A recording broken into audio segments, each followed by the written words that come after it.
ತುಪ್ಪ ಯೂಸ್ ಮಾಡ್ದಿರ ರುಚಿಯಾಗಿರೋ ಗೀ ರೈಸ್ನ ಇವತ್ತಿನ ವಿಡಿಯೋದಲ್ಲಿ ಶೇರ್ ಮಾಡ್ತಾಯಿದ್ದೀನಿ. ಕೋಳಿ ಸಾಂಬಾರಿಗೆ, ಚಿಕನ್ ಸಾಂಬಾರಿಗೆ, ಹಾಗೆ ಬಾಯ್ಲರ್ ಕೋಳಿ ಯಾವುದೇ ಆದರೂ ಸರಿ ಸೂಪರ್ ಆಗಿರೋಂಥ ಕಾಂಬಿನೇಷನು.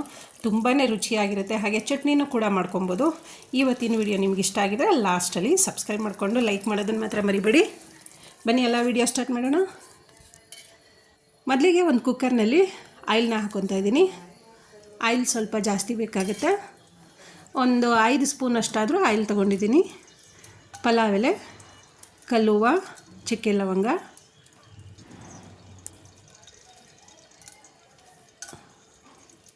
ನೀವು ಸೋಂಪು ಕಾಳು ಬೇಕಾದರೆ ಹಾಕೊಬೋದು. ನಾನು ಸೋಂಪು ಕಾಳು ಯೂಸ್ ಮಾಡ್ತಿಲ್ಲ. ಜೊತೆಗೆ ಏಲಕ್ಕಿ ಕಾಯಿನ ಒಂದು 4 ಏಲಕ್ಕಿ ಕಾಯಿನ ಈ ಥರ ಸಿಪ್ಪೆ ಬಿಡಿಸಿ ಹಾಕ್ಕೊತಾ ಇದ್ದೀನಿ. ಒಂದು ಬೆಳ್ಳುಳ್ಳಿ ಎಸಳನ್ನ ಚಿಕ್ಕದಾಗಿ ಬಿಡಿಸಿ ಹಾಕ್ಕೊತಾ ಇದ್ದೀನಿ. ಹಸಿರು ಮೆಣಸಿನ್ಕಾಯಿ, ಖಾರಕ್ಕೆ ತಕ್ಕಂಗೆ ಹಸಿರು ಮೆಣಸಿನ್ಕಾಯಿ ಹಾಕ್ಕೊಳ್ಳಿ. ಈರುಳ್ಳಿನ ಉದ್ದಾಗಿ ಕಟ್ ಮಾಡ್ಕೊಂಡಿದ್ದೀನಿ. ಸ್ವಲ್ಪ ಫ್ರೈ ಮಾಡ್ಕೊಳ್ಳೋಣ.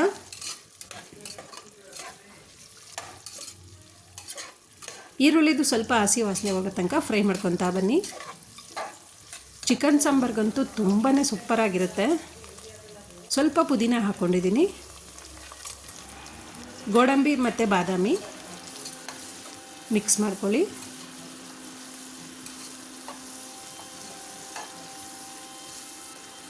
ಮಿಕ್ಸ್ ಆದಮೇಲೆ ನಾನಿದು ಚಿಕನ್ ಸಾಂಬಾರಿಗೆ ಈರುಳ್ಳಿ ಮಸಾಲನ ಅಂತ ರುಬ್ಕೊಂಡಿದ್ದೀನಿ. ಆ ಈರುಳ್ಳಿ ಮಸಾಲನ 1.5 ಸ್ಪೂನಷ್ಟು ಹಾಕ್ಕೊಂಡಿದ್ದೀನಿ.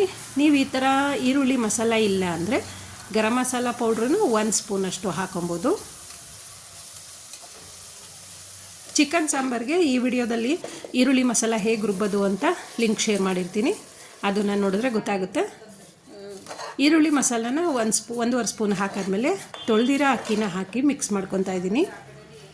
ನೀಟಾಗಿ ಮಿಕ್ಸ್ ಮಾಡ್ಕೊಳ್ಳಿ. ಏಕೆಂದರೆ ಎಣ್ಣೆಯಲ್ಲಿ ಈ ಥರ ಅಕ್ಕಿ ಮಿಕ್ಸ್ ಮಾಡೋದ್ರಿಂದ ಉದುರಾಗಿ ಬರುತ್ತೆ. ನಾನಿಲ್ಲಿ ಘೀ ಬದಲು ಬೆಣ್ಣೆನ ಯೂಸ್ ಮಾಡ್ತಾಯಿದ್ದೀನಿ. 1 ಸ್ಪೂನಷ್ಟು ಬೆಣ್ಣೆನ ಹಾಕ್ಕೊಂಡಿದ್ದೀನಿ. ನೀವೊಂದು ಸಲ ಈ ವಿಧಾನದಲ್ಲಿ ಟ್ರೈ ಮಾಡಿ. ರುಚಿ ತುಂಬಾ ಚೆನ್ನಾಗಿ ಬರುತ್ತೆ. ತುಪ್ಪ ಬೇಕೇ ಬೇಕು ಅಂತೇನಿಲ್ಲ. ತುಪ್ಪ ಇಲ್ಲದೆ ಇದ್ರೂ ತುಂಬಾ ರುಚಿಯಾಗಿ ಘೀ ರೈಸ್ ಮಾಡ್ಕೊಬೋದು. ರುಚಿಗೆ ತಕ್ಕಷ್ಟು ಉಪ್ಪು ಹಾಕಿ ಮಿಕ್ಸ್ ಮಾಡ್ಕೊಳ್ಳೋಣ.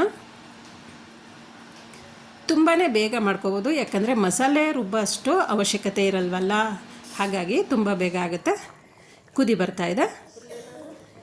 ಕೊತ್ತಂಬರಿ ಸೊಪ್ಪನ್ನ ಹಾಕ್ಕೊತಾ ಇದ್ದೀನಿ.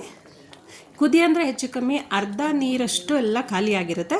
ಆವಾಗ ಕೊತ್ತಂಬರಿ ಸೊಪ್ಪನ್ನ ಹಾಕಿ ವಿಷಲ್ ಹಾಕಿ ಕ್ಲೋಸ್ ಮಾಡಬೇಕಾಗುತ್ತೆ. ನೀಟಾಗಿ ಮಿಕ್ಸ್ ಮಾಡಿ ವಿಷಲ್ ಹಾಕಿ 1 ವಿಷಲ್ ಕೂಗಿಸ್ಕೊಂಡ್ರೆ ಸಾಕು.